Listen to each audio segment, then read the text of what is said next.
E aí, galera, tudo bom? Aqui é o Fábio Reis, eu estou aqui com meu amigo Ricardo Nespoli. Mais um episódio especial desse podcast do Quarentena Antes dos 40. O Ricardo está com a camisa de futebol, que eu não sei se bate Sempre. muito com o tema de hoje, mas está tudo bem. Então, mas hoje nós temos uma convidada sensacional, né? Muito interessante, a gente vai bater um papo, o Ricardo conhece, é amigo e a gente está muito feliz que ela vai estar aqui.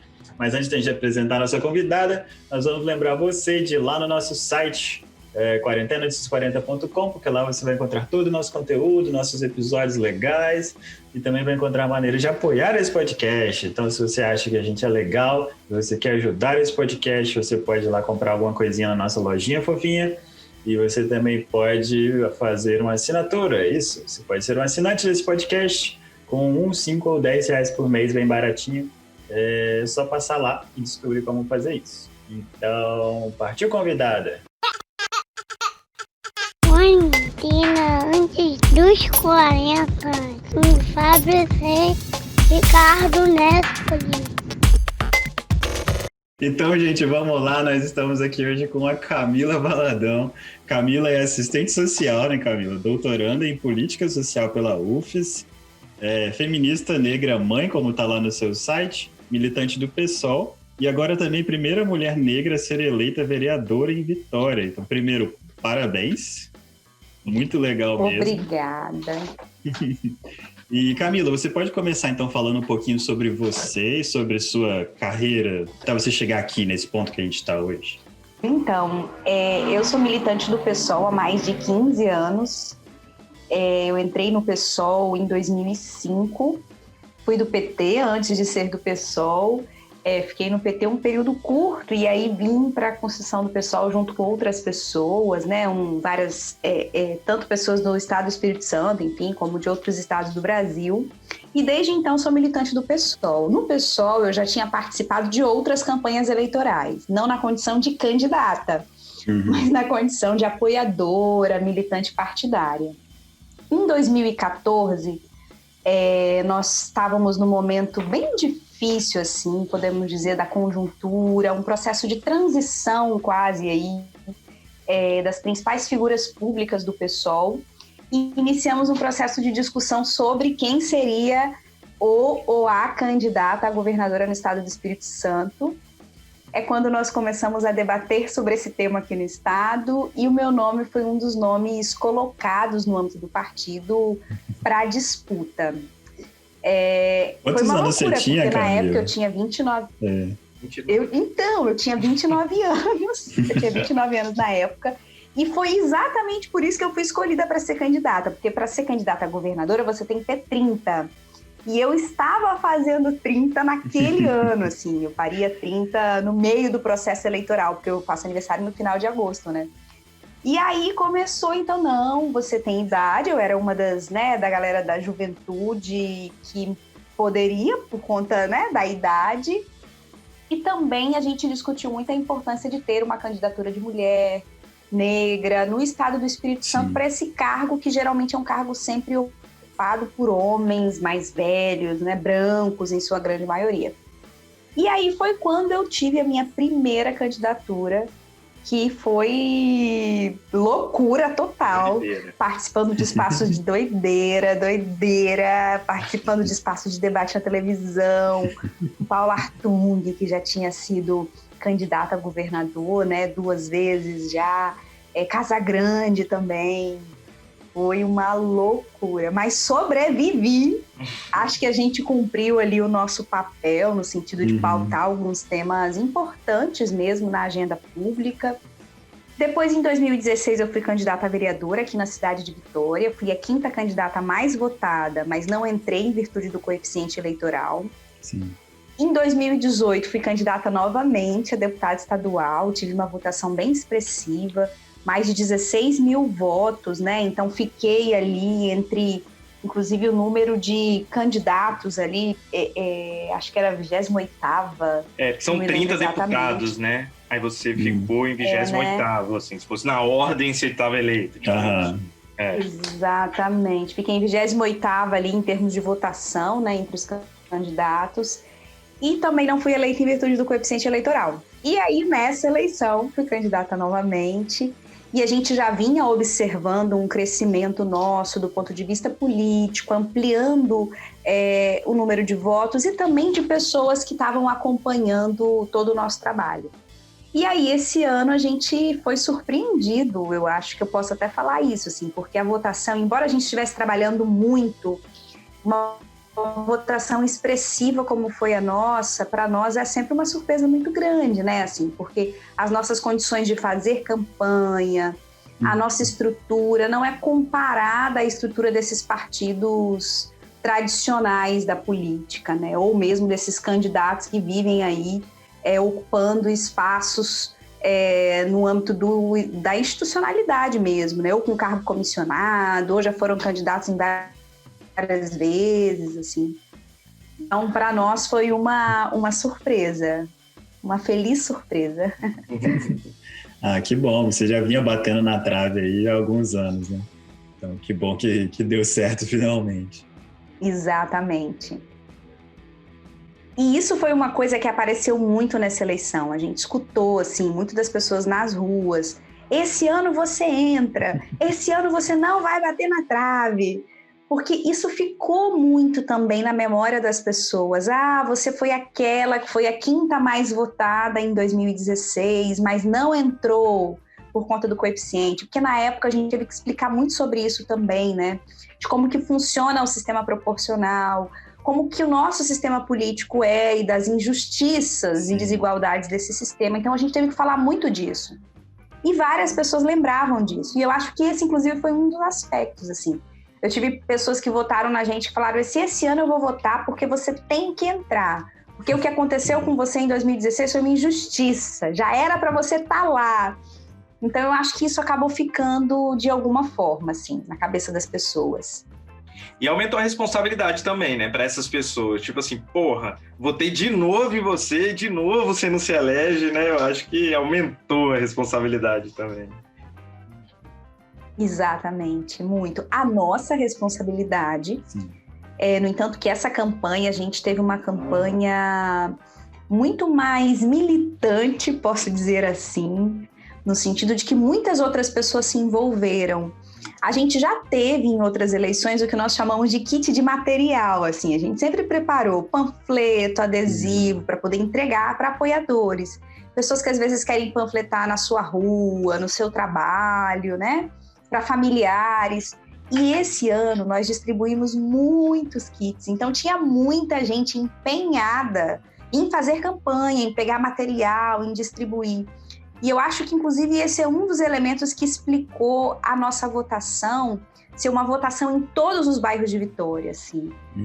A gente está até tentando explicar isso um pouco aí para a mídia, que fica tentando entender de onde saem os seus votos. Porque, no geral, a eleição de vereador é uma eleição muito concentrada em um determinado território, digamos assim. O vereador é o vereador daquele bairro, daquela região.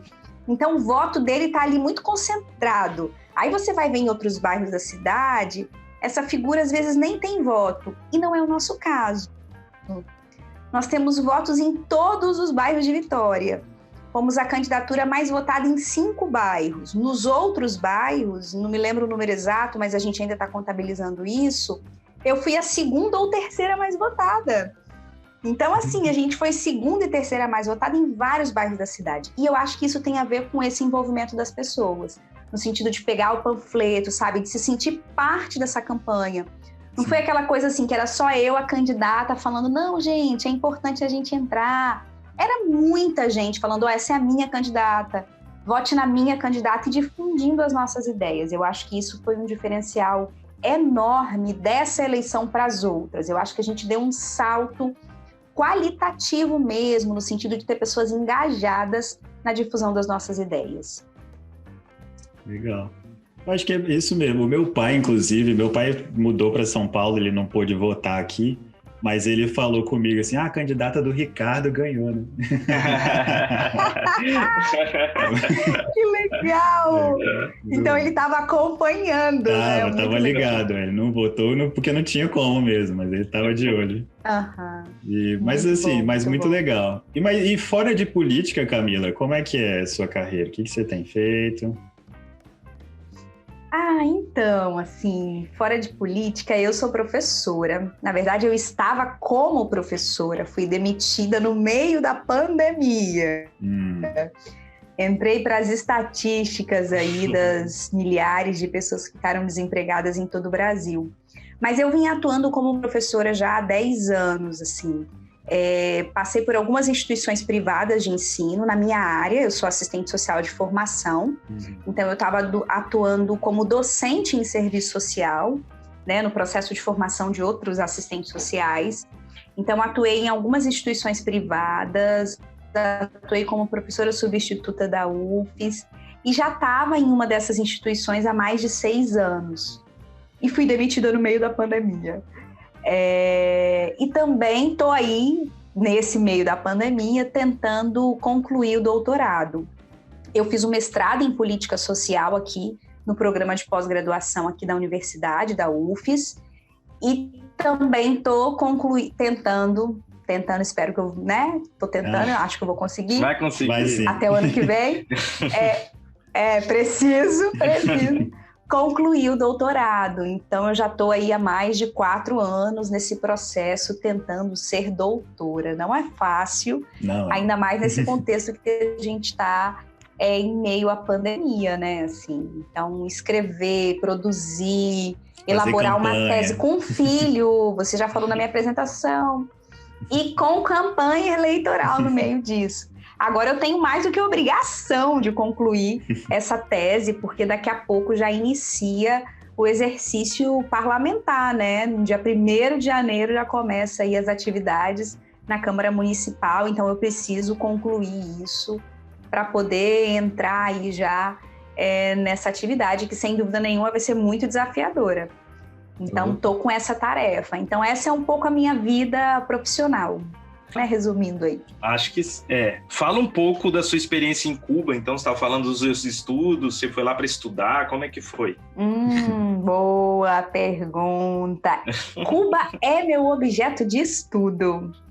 Eu estive em Cuba por 6 meses fazendo doutorado sanduíche. Que vocês dois são da área acadêmica, aí vocês falam alguns termos e acho que todo mundo sabe. O que diabos é doutorado sanduíche? Então, doutorado sanduíche é quando você está fazendo doutorado em um lugar, igual eu estou aqui no programa de pós, né, da UFES, em política social, e você faz uma parte do seu doutorado em outro lugar, que é o caso da Universidade de Havana. Isso, Então, o meu são 4 anos de doutorado, e 6 meses do meu doutorado eu era uma estudante na Universidade de Havana, tinha carteirinha, estava matriculada. Então, uma parte do meu doutorado foi lá. Desses 4 anos, eu fiquei 6 meses lá, né? Agora, por que tem esse nome? Doutorado sanduíche? Gente, eu não tenho a menor ideia. Eu acho que a UFES é o pão. Isso que eu ia falar. A UFES é o pão e a Havana é o recheio. Isso. Aí é o sanduíche. Isso, porque é pão, recheio, pão. Então você tem que voltar pro pão depois, tá ligado? Que nome aleatório. Só pode ser. Exatamente, vocês fizeram uma explicação perfeita. Agora eu entendi. Eu também nunca tinha entendido o porquê desse nome, doutorado sanduíche. Que sentido tem isso? Mas é um nome formal, inclusive, assim, né? É utilizado formalmente esse nome. Sim, sim. O programa de pós-graduação que eu tem uma parceria de um projeto de pesquisa que reúne algumas universidades. Aqui, a UFES, tem a PUC São Paulo, a PUC Rio Grande do Sul, uma universidade no Chile e também a Universidade de Havana, em Cuba. Então, é uma pesquisa casadinha. E aí eu entrei para esse projeto de pesquisa e fui para Cuba fazer o doutorado de sanduíche. Fiquei morando 6 meses lá. Mandam tanta gente para Cuba, né? Vai para Cuba! Pois eu fui. Eu fui e fiquei lá morando por 6 meses para poder estudar, para entender como que funciona e as mudanças que estão acontecendo, que são mudanças mais recentes, no sistema de proteção social cubano, nas políticas sociais em Cuba, que esse é meu objeto de estudo. Cuba vem vivenciando um processo de atualização, que eles chamam assim. É uma espécie de uma reforma econômica e social, mas lá eles preferem chamar de atualização. E essa reforma vem tendo muitos desdobramentos do ponto de vista econômico e social. Então, eu estou estudando exatamente essas reformas no âmbito das políticas sociais. Então, esse é meu objeto de estudo. E ter ficado em Cuba foi um aprendizado enorme em diferentes dimensões da vida, assim, né? De fato, é uma experiência muito enriquecedora. É importante dizer, quem vai em Cuba, assim, quem vai a Cuba como turista, tem um determinado tipo de experiência. Está limitado, podemos dizer assim, aquela percepção, né, dos lugares que você vai, que você passeia e tal.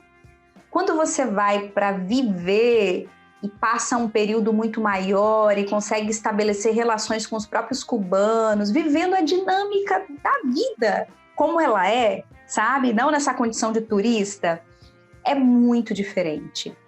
Então, eu sempre digo o seguinte, olha, para falar de Cuba, as experiências do turismo, elas são muito parciais.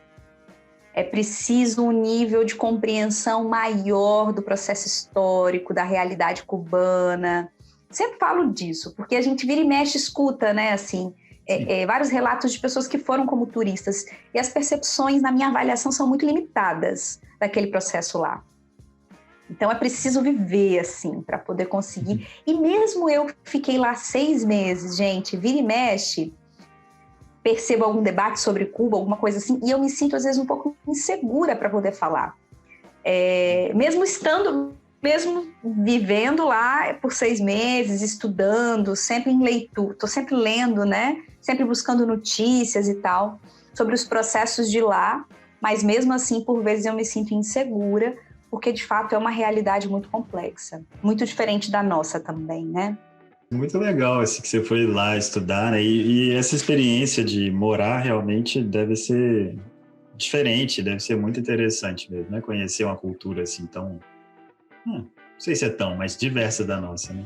É muito diverso, porque, assim, uma das coisas muito curiosas, só para falar de uma curiosidade, é o seguinte, aqui a gente vive, né, em um país capitalista, onde tudo está na mão do mercado, onde tudo é mercado, né? Digamos assim.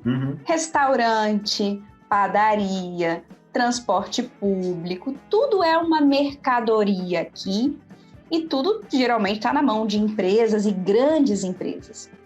Quando você chega em Cuba, até essas coisas, até você entender isso, demora um pouco também. Lá, a maior parte de tudo que a gente consome, de tudo necessário para a sobrevivência, é estatal. Então, você vai em um restaurante e o restaurante é do Estado. Você vai em um supermercado, o supermercado é do Estado. Você vai em uma farmácia, a farmácia é do Estado. Então, até você entender isso, demora. Eu lembro que assim que eu cheguei, eu não entendia ainda, né? Embora estivesse estudando, mas tinha muitas dúvidas. E aí eu perguntava, mas isso aqui é estatal? Aí a pessoa falava assim, é do Estado. E eu falava, mas como assim o restaurante é do Estado? Eu não entendia. Esse hotel aqui é do Estado? Aí a pessoa falava, esse hotel é do Estado. Eu ficava, mas como assim é um hotel do Estado? Então, esse carro, eu perguntava, esse carro é um carro estatal? Eu não entendia. Então, eu demorei também, né? Embora eu já soubesse disso, mas quando você chega, até você virar essa ficha, né? Demora um pouquinho. Aqui é tudo mercadoria, né? E lá não é assim, então demora um pouquinho. Agora, voltando para você, assim, falar sobre essa sua parte política, a gente falou, né, que você foi, tipo, a primeira mulher negra, né, a ser eleita vereadora em Vitória.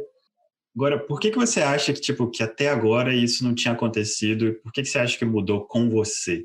Eu acho que o nosso sistema político, ele é uma expressão da nossa sociedade machista, racista, ainda extremamente patriarcal. Então, o sistema político ele não é uma coisa isolada, né? Ele, na verdade, é parte dessa sociedade, portanto, ele reproduz todas essas desigualdades.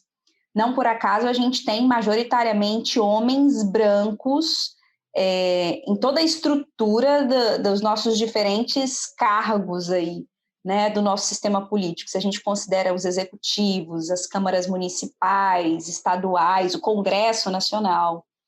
Então, o sistema político, acho que ele é uma síntese, digamos assim, do que representa a nossa sociedade, né? Então, não por acaso que eu só fui eleita agora. E eu acho que a minha vitória aqui, que não é só minha, ela é resultado de um longo processo histórico de muita luta política, assim, de denúncia das desigualdades da sociedade, de denúncia do racismo, do machismo, de denúncia de como esse sistema político ele não é representativo da imensa maioria da população brasileira, né, de como ele mantém desigualdades históricas. Tem parcelas da população que sequer são representadas, né, lá. As mulheres estão subrepresentadas, os negros também, mas tem parcelas da população que sequer podemos dizer que estão representadas. Quando a gente pensa, por exemplo, sei lá, a população LGBTI+, que tem uma participação muito ínfima ainda no conjunto aí desse sistema político. Então, a nossa vitória ela é resultado de um processo muito amplo, assim, de mobilização, de denúncia. E eu tenho dito o seguinte, que a nossa vitória, por si só, ela já é uma denúncia. Porque quando você diz, nossa, elegemos a primeira mulher negra para a Câmara Municipal de Vitória, aí as pessoas vão falar, mas a primeira... Como assim? 2020, se a gente 2020. considera a nossa Constituição, por exemplo, de 88, né, que reestabelece a democracia no Brasil, depois de anos de ditadura militar. Veja, estou falando do processo de democratização para cá, tá? Que é há 32 anos, que está mais recente, não estou nem falando de todo o nosso processo histórico, estou falando da redemocratização para cá. Em 32 anos nós tivemos nenhuma mulher negra? Não tivemos. E outra coisa que eu acho que é importante dizer também, quando a gente fala da população negra, não estou me referindo apenas do ponto de vista daquele entendimento da classificação do IBGE, né? Pretos, pardos, amarelo, indígena. Estou falando de alguém que se reivindica enquanto negra, que entende a importância da afirmação dessa identidade, que constrói essa pauta política e que reivindica um conjunto de propostas construídas historicamente pelo movimento negro no Brasil. Porque isso é diferente. O movimento feminista, inclusive, sempre diz, não basta ser mulher, porque nós temos muitas mulheres que ocupam espaços hoje na política, mas que não representam o que é a pauta das mulheres. Estão lá, inclusive, muitas vezes votando em propostas que só beneficiam a homens, por exemplo, né? Ou seja, mulheres que reproduzem na sua atuação o próprio machismo. E a mesma coisa acontece com a população negra. Tem pessoas que, às vezes, do ponto de vista da cor, talvez poderia ser considerado negro, mas que não reivindica essa identidade e que não constrói essa pauta. Então, uma das coisas que o movimento vem já há muito tempo denunciando e reivindicando é que nós possamos ter pessoas que representam, daí a ideia de representatividade, né? Pessoas que efetivamente representam nesse espaço político, que conseguem pautar o tema, que reivindicam o tema da negritude, enfim, das mulheres. Então, eu acho que a nossa vitória, ela é já um instrumento de denúncia. E uma outra coisa também que eu acho que é importante dizer, que sem dúvida representa também uma grande vitória para vários segmentos, assim, eu acho, da sociedade capixaba, né? Mulheres, negritude, embora eu não seja uma lésbica, embora eu seja hétero e cis, né? Uma mulher cis, me considero uma aliada da população LGBTI+. E o nosso mandato também terá compromisso com essa pauta política. Então, eu acho que ter uma representação, ainda que seja já é alguma coisa. Muito limitada, é verdade, mas já é alguma coisa, né? Para quem ficou décadas e décadas sem ter nenhuma representação, eu acho que já significa alguma coisa. Com certeza significa, né? Eu tenho um livro que eu gosto muito que se chama Factfulness. Ele tenta mostrar como que o mundo, na verdade, vem melhorando assim nos últimos anos, né? E o autor, ele fala, tipo assim, normalmente a gente tem uma impressão muito ruim do mundo, né? Tipo assim, sempre muita tragédia na TV e tudo mais. E fala, tá, existem as tragédias? Existem tragédias, mas hoje elas são bem menos, né? Tipo, a situação é muito melhor para todo mundo, assim, hoje do que ela era, tipo, ano passado e 2 anos atrás e por assim por diante. E eu acho que esse o pensamento para mim, assim, tá? Tipo assim, a gente demorou muito para conseguir eleger, tipo, isso, uma mulher negra, assim, para a Câmara, assim, Vitória, pô, demorou, mas, cara, a gente elegeu agora, né? Então, tipo, já tá melhor, né? Já deu um passo, assim. Então, é realmente muito legal pensar nisso, assim, de que a gente vem melhorando, mesmo que seja devagar, mas a gente vem melhorando, né? Fazendo a nossa parte. Em São Paulo, a mulher mais votada foi uma mulher negra trans, cara. Tipo assim, é isso. Eu costumo dizer isso também, assim, que o reflexo disso que a gente tem vivido, assim, é mais uma resistência ao avanço de boas ideias, de ideias progressistas, do que exatamente um momento de retrocesso completo, assim. Então, assim, os caras estão desesperados. Então, esse aumento de violência, esse aumento do discurso virulento, é mais um desespero porque eles estão vendo que a gente está passando do que exatamente... eles estão ganhando. Eu acho que não, é um desespero de quem está perdendo. Isso, eu acho. E assim, quando a gente chega com uma votação super expressiva, a Érica em São Paulo, tem a Karen também em Porto Alegre, eu aqui em Vitória, né? Então, quando a gente chega com uma votação super expressiva também, a gente chega numa lógica já assim, galera, ó, a gente quer respeito, entendeu? A gente está aqui... tem muita gente que acredita no nosso projeto, então a gente quer ser respeitada aqui dentro. E eu estava brincando com alguém hoje, falando, meio chegando com o pé na porta. E é meio isso, a gente chegou e a gente chegou com o pé na porta. Vocês com seus mil votos aí, vocês vão ter que encarar uma mulher negra de 5.600 votos, pô, né? Exatamente. Já é assim, recua que a gente já chegou aqui e é muita gente com a gente. E eu acho que isso também é muito importante, porque isso, inclusive, contribui para dar sustentação ao que serão esses mandatos, sabe? Nós vivemos em um país machista, racista, não por acaso Marielle Franco foi executada, barbaramente executada. Então, quando a gente chega com essa votação expressiva, acho que inclusive já impõe o seguinte, olha, tem muita gente atrás da gente, né? Tem muita gente com a gente, então não seremos interrompidas, não seremos silenciadas. Eu acho que também fica muito esse recado. Por isso que eu acho que é muito simbólico que tenhamos mulheres negras com essas votações muito expressivas Brasil afora, assim. Não só aqui em Vitória, né, como em várias outras cidades do Brasil. Eu acho que esse discurso, inclusive, ficou muito forte no Rio, até porque a esposa da Marielle foi eleita também, né? Que mostra um suporte, né? Tem muita gente por trás, assim, dessa visão de mundo melhor, vamos dizer assim. Isso, eu acho. Verdade. Agora você falou sobre a Marielle e tal, e semana passada, né, a gente teve o Dia da Consciência Negra, teve aquela história, né, explodiu a notícia lá do homem negro, né, que foi assassinado dentro do Carrefour em Porto Alegre.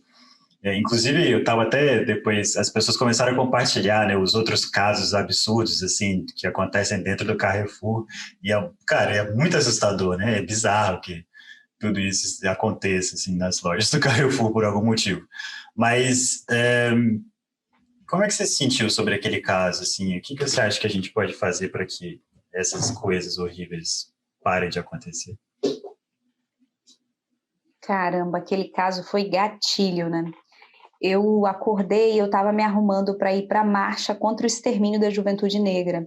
É uma marcha que já acontece há mais de 13 anos, aqui no estado do Espírito Santo, na cidade de Vitória, aqui, né? E eu me arrumando para ir para a marcha, eu li sobre o caso, no Twitter, e aí tinha visto, né, o vídeo passou, mas eu fiquei, vejo ou não vejo o vídeo, vejo ou não vejo, e aí decidi assistir. E fiquei impactada durante todo o dia, assim, né, e aí o simbolismo também disso acontecer no Dia da Consciência Negra. Esse que para nós é um dia de reflexão e de luta. No geral, o movimento negro sempre realiza atividades em todo o Brasil para denunciar o racismo, né? Para refletir também sobre as condições de vida da população negra no Brasil, e a violência é sempre um tema recorrente nesse dia. Não por acaso aqui a gente constrói no dia 20 de novembro a marcha contra o extermínio da juventude, né?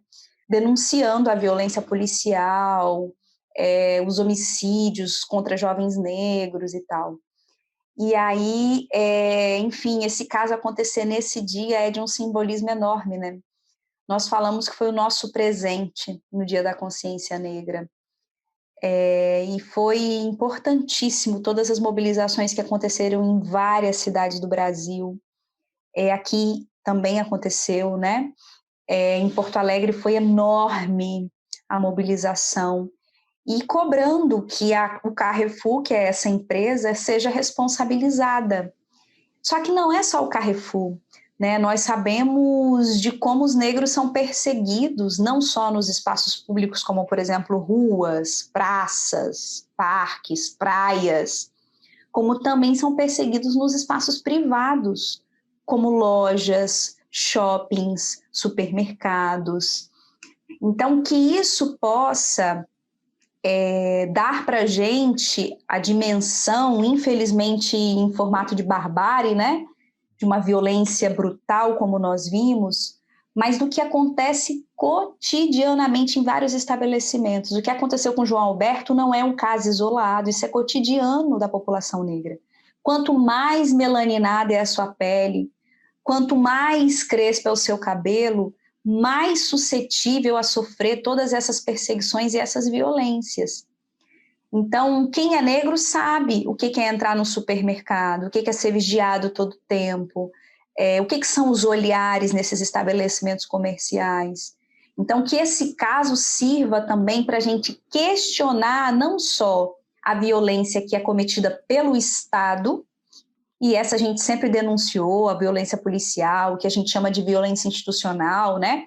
Mas também as violências cometidas no âmbito das empresas privadas, porque essas precisam ser repensadas, essas precisam se responsabilizar por esses casos de violência e de racismo. E não são no nosso país, né?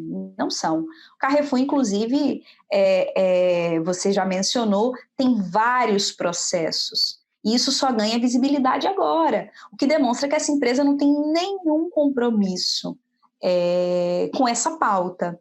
Então, precisa ser por nós assim, muito denunciado, para ver se, de alguma maneira, a gente consegue mudar essa lógica institucional de muitas empresas. O Carrefour é uma delas, mas não é a única também, né? Então, são muitas e a gente precisa ter mecanismos de pressão e denúncia para ver se a gente consegue, de alguma maneira, reverter. Eu vou fazer um comentário nada a ver, mas eu gosto muito de Fórmula 1. Eu sou uma das 3 pessoas que assistem Fórmula 1 todo fim de semana. E é porque eu ia comentar isso porque o Lewis Hamilton, né, que é o atual campeão da Fórmula 1 e tudo mais, ele é muito ativo hoje em dia, né, nessa questão assim, política assim, também, né, em relação ao negro e tudo mais. E ele foi uma das pessoas que compartilhou o caso, assim, né, o que tipo, transformou isso em internacional, assim, de uma hora para outra também, né. Mas é interessante, é legal que as pessoas estejam ajudando, né, apoiando isso. Ele é de uma área, né, atua, podemos dizer assim, em uma área altamente racista. Sim. Aliás, ele é um dos poucos negros, né, na Fórmula 1. É o único. E que tem acho que é o único. É o único da história ou não, cara? O único foi o primeiro negro a ser piloto da Fórmula 1 e ainda é o único. Existem outras, que não são, existe latino, né, existe o tcheco, sim, mas negro, e aí? É muito difícil, e ele se posiciona, né? Sim, o que é muito interessante. E as pessoas ficam incomodadas, né? Não, é foda, porque é aquele negócio, né? Um cara igual ele, para poder se posicionar, É porque ele é o fodalhão, tá ligado? Ele é o cara que ganha tudo. Se ele não fosse o cara que ganhava tudo, ele não poderia se posicionar, porque ele seria cortado. Ele estaria fora, entendeu? E é foda isso. É possível, se ele já não estivesse no topo, né? Talvez. Exato. Porque os caras vão falar o quê? Então vai sair o Lewis Hamilton. Não, eu vou te demitir. Sacanagem, né, cara? Mas é muito legal que, assim, que ele use isso, o espaço que ele tem, né? Inclusive, a própria mudança de cor do carro esse ano foi por causa, né, para apoiar essa questão das vidas negras importam e tudo mais. Porque a Mercedes era prata, né? Eles agora usam preto por causa dele, né? Por causa dessa insistência. Agora, você estava falando de pessoas negras, assim, que não reivindicam, né, o tema da negritude e tudo mais. E a gente estava falando desse caso do Carrefour. Eu lembrei também do que, tipo, sei lá, 2 dias depois, o cara lá, o Sérgio Camargo, né, que é presidente da Fundação Palmares, que ele fez um comentário ridículo, assim, né, falando que o cara lá, tipo, não era um preto honesto, assim. Gente, é muito difícil, né, ter que lutar contra essas coisas, cara. Exatamente, é muito difícil. E é cotidiano, né? Porque, inclusive, a gente tem que lutar contra isso desde a infância. É absurdo como que as crianças negras sofrem desde a infância. Então, é algo, gente, que a gente tem muitos desafios, assim. E é uma luta permanente para que a gente não tenha discriminação com crianças, que dirá... Então, desde criança, veja bem, como é que você vai dizer para uma criança que a criança... né, enfim, não vale nada, ou que isso acontece com crianças negras, né? Essas que têm, inclusive, há já vários estudos que vão falar disso, de como as crianças negras são são tratadas muitas vezes por professores, como aquelas mais bagunceiras, como aquelas mais teimosas, mas não é porque são as crianças negras, é o nível de tolerância dos professores, muitas vezes, né, de quem está atuando. Então, veja, eu estou falando de algo que está lá na infância e que vai se reproduzindo por todo o ciclo de vida. E aí, na vida adulta, é isso, né? Não é honesto, propensão ao crime, possível vagabundo. E aí a gente vai reproduzindo um conjunto de violências em todo o ciclo de vida das pessoas negras. E, aliás, já começa desde a gestação, tá? Porque há vários estudos também que vão dizer de como que o pré-natal, como que a atenção à gestante negra é completamente diferente das mulheres brancas. Então, nesse país, né, a população negra sofre racismo já no parto, na hora de nascer, o racismo já está ali presente. E isso vai se reproduzindo por toda a vida. E aquilo que eu falei, né, nesse país onde se cria a ideia do mito da democracia racial, esse é um problema privado, tratado de maneira individual, e não como algo coletivo. Então é assim, você vê racismo em tudo. Não é assim, não existe racismo em tudo. Que é isso? Isso que você viveu não tem nada a ver com racismo, isso é coisa da sua cabeça. E aí as pessoas negras, inclusive, vão interiorizando isso como um problema individual, e não como algo que é estrutural da sociedade, né? Então você individualiza, você acha que você é o responsável pelos seus próprios fracassos. Você não obteve êxitos porque você não é bom o suficiente. Você não passou na escola ou, enfim, né, não era o mais querido porque você não é bom o suficiente. Você vai interiorizando, inclusive, isso. Então, tudo isso tem impactos do ponto de vista subjetivo também, né? Então, a gente tem aí muita luta política por fazer, para ver se a gente consegue ter condições mínimas de igualdade entre brancos e negros no nosso país. Isso está muito distante ainda. É verdade. Eu fico na dúvida porque às vezes eu falo demais, tá? Então aí eu fico, gente, calma, já foi, Camila, para. Não, você pode falar à vontade. Não tem problema. Mas até porque, tipo, é um assunto não só interessante, mas necessário, né? Uma conversa que a gente precisa ter. Mas bem, eu concordo com você, eu acho que são coisas muito difíceis de lidar, eu acho principalmente por causa disso que você está falando, né, dessa individualização dos problemas, assim, que você meio que desconstrói o problema social e joga para as pessoas, e E quando você faz isso, você dificulta que a gente lute contra aquilo, né? De uma forma conjunta, assim. Então, é complicado.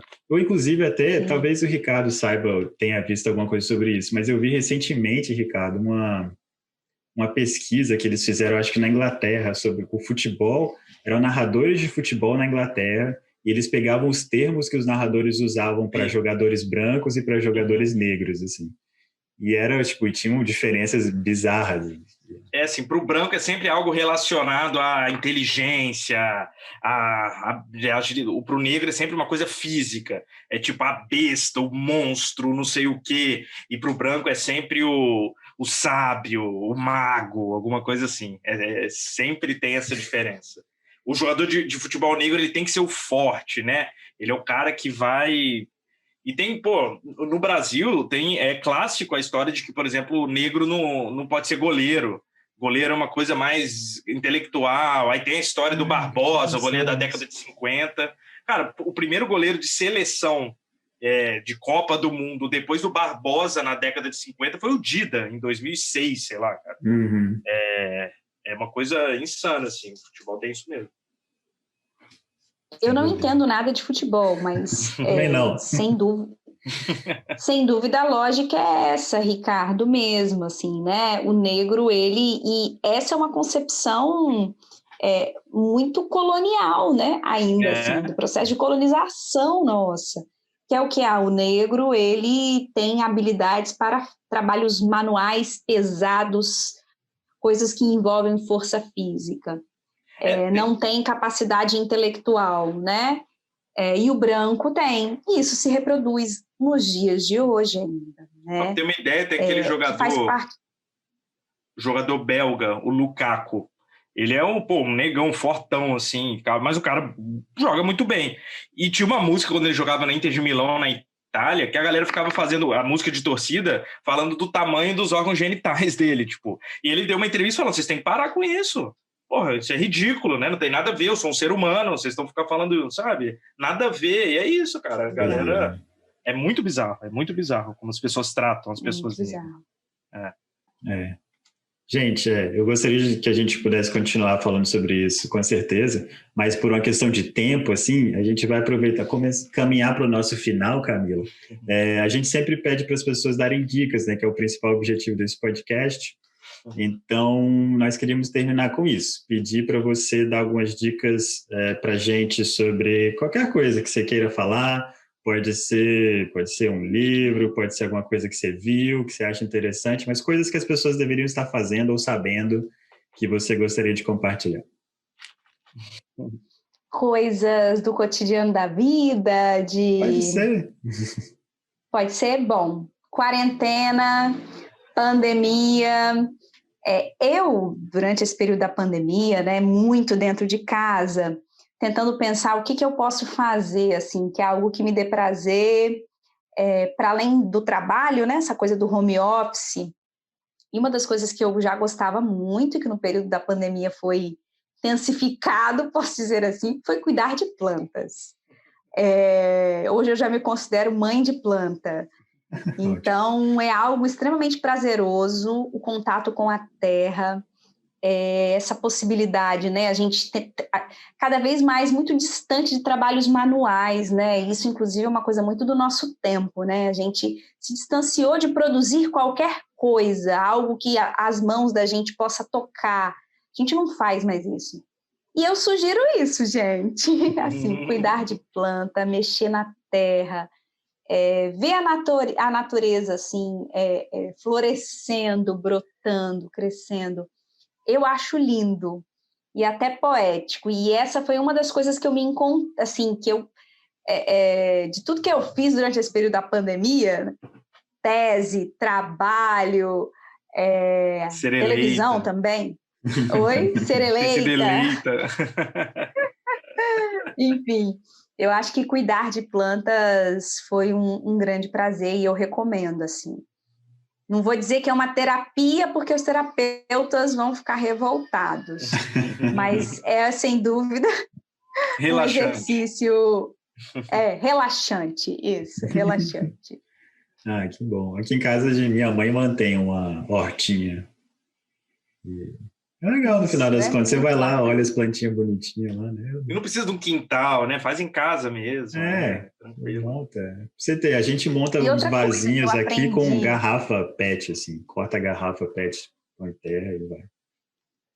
Há várias possibilidades, inclusive isso, você pode criar dentro da sua própria casa, você não precisa ter espaço, quintal para ter planta.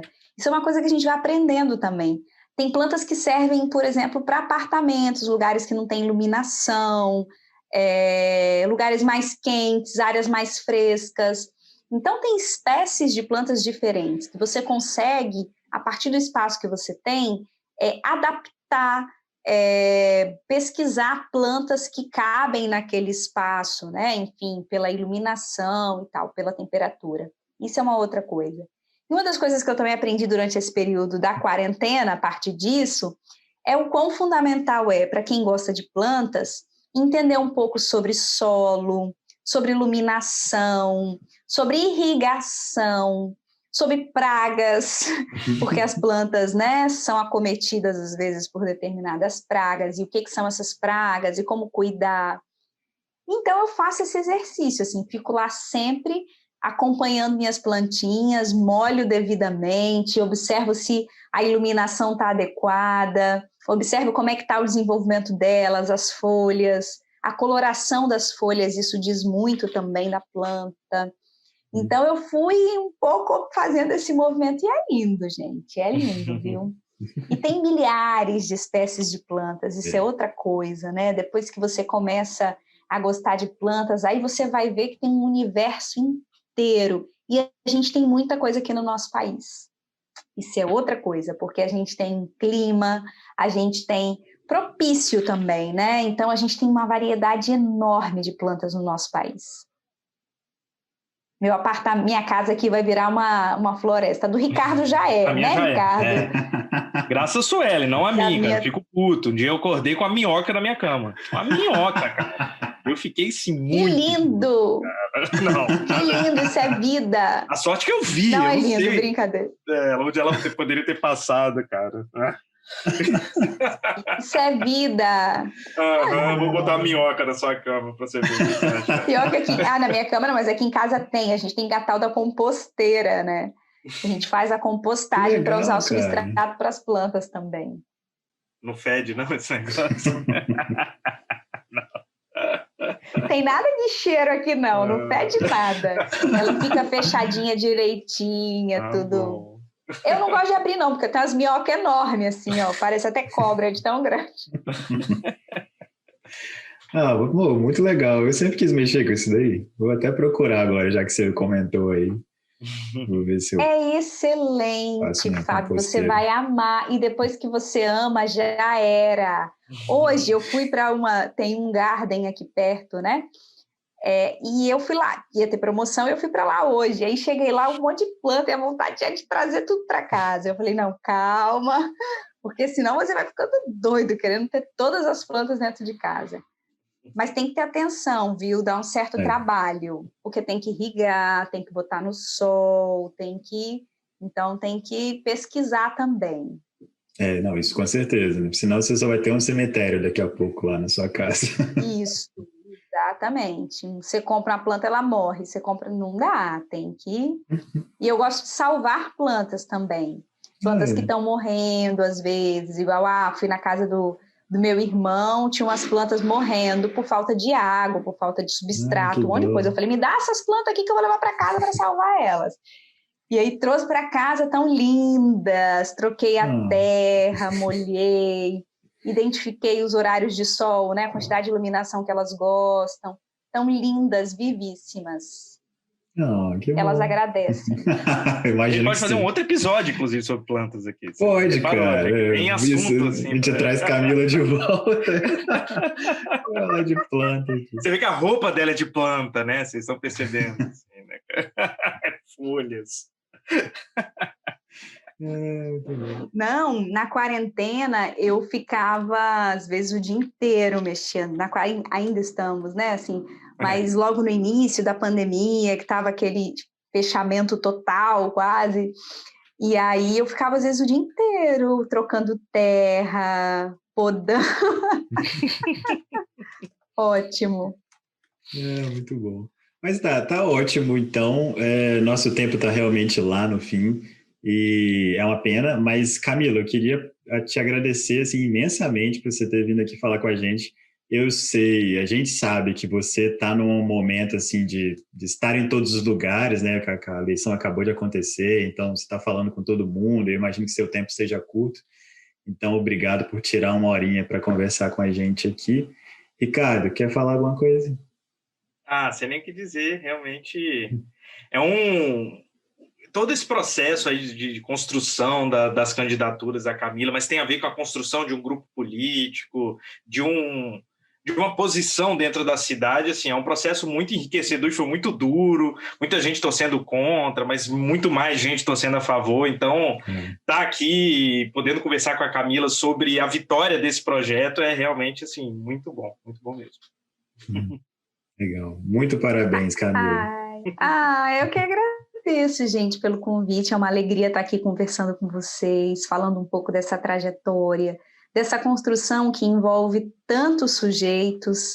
Eu estou aqui hoje, mas sem dúvida esse caminhar tem muita gente aí envolvida.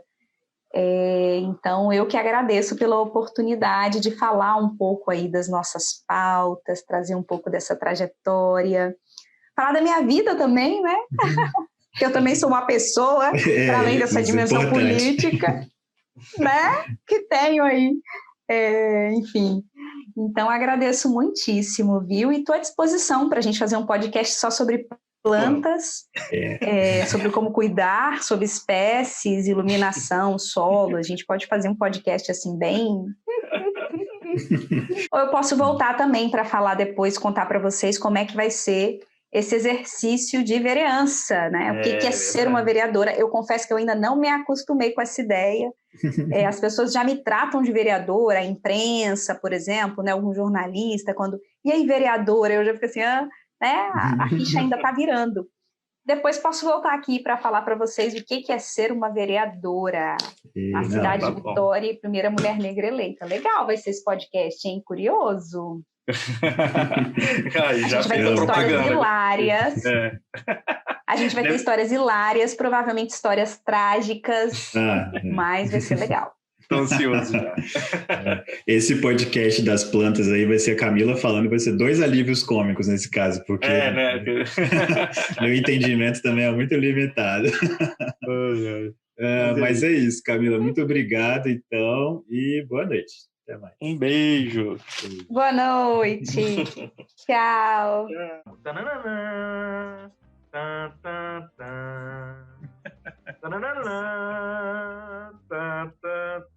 Galera, muito legal bater um papo com a Camila. Eu não acompanho muito política de uma maneira geral, assim, mas como eu estou com o Ricardo todos os dias, eu acompanhei muito assim, o que vinha acontecendo com a Camila durante essa eleição. Então, é muito legal ver essa... não sei se pode dizer essa campanha, mas essa trajetória dela assim, dando certo, né? Ela sendo eleita e tudo mais depois desses anos de luta aí. Então, parabéns de novo para a Camila e para o Ricardo também, que ajudou, estava lá colaborando com o pessoal, muito legal mesmo. Boa sorte, né? Tomara que dê tudo certo. E acho que é isso. E lembramos vocês de ir lá nas nossas redes sociais, Facebook, Twitter, Instagram, lá no YouTube, para ver todos os nossos vídeos e áudios e todo o nosso conteúdo. E mais uma vez, vai lá no seu agregador, se você estiver por aí ouvindo, clica lá no botão de seguir, curte nossos episódios e tudo mais, e continue acompanhando que a gente vai trazendo convidados toda semana quase. Então, né, Ricardo? Então é isso e boa noite e até mais. Até segunda-feira.